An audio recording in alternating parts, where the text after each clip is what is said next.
আল্লাহ রাব্বুল আলামিন কোরআনে কারীমের ভিতরে নবীজির নাম একটি বারের জন্য নাম ধরে তাকে ডাকেন নাই, বরং তিনি বলেছেন তোমরা পরস্পর পরস্পরকে যেভাবে নাম ধরে ডাকাডাকি করো আমার নবীকে সেভাবে নাম ধরে ডাকবে না। আল্লাহ নিষেধ করেছেন আমার নবীর নাম ধরে ডাকবে না। সুবহানাল্লাহি ওয়া বিহামদিহি।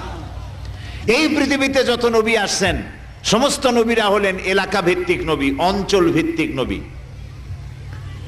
এক এক এলাকার, নূহ আলাইহিস সালাম এক এলাকার, মুসা আলাইহিস সালাম আলাক এলাকার, দাউদ আলাইহিস সালাম আরাক এলাকার, এরকম এলাকা ভাগ ভাগ করা।